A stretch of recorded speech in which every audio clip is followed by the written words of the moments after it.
Pakistan peoples party के ख़वातीन रहनुमाओं ने मुश्तरका प्रेस कॉन्फ्रेंस में नून लीग पर तनकीद की बारिश की। बलबशा खान ने कहा कि इतना टर्न आउट हो कैसे गया।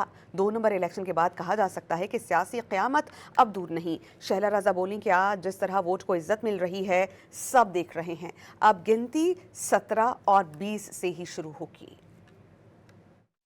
अगर ये समझते हैं कि हम ये मान लेंगे या पाकिस्तान या कश्मीर के अवाम ये मान लेंगे कि मुआवजाती तौर पर नून लीग के हक में पूरी कश्मीर की अवाम जो है वो उमड़ पड़ी वोट डालने के लिए, तो ये इनकी खाम ख्याली है। नून लीग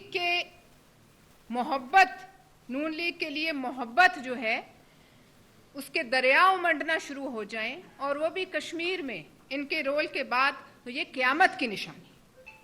इस 2 नंबर इलेक्शन के बाद ये ज़रूर कहा जा सकता है कि सियासी क़यामत दूर नहीं है। तो वोट को इज्जत आज जो मिल रही है वो सब देख रहे हैं। और ये मैं आपको बता दूं, हमारा MNA है, गोली लगी है, खून बहा है, लेकिन प्लेटलेट्स कम नहीं हुए कि उसे हम मुल्क से बाहर भेज देंगे। लेकिन कल से आप वैसे ही 20 तक कहते हैं, कोई गिनती कहता है आपकी, कोई 17 तक कहता है, लेकिन ये 17 और 20 से उल्टी गिनती शुरू होगी, 100 से नहीं।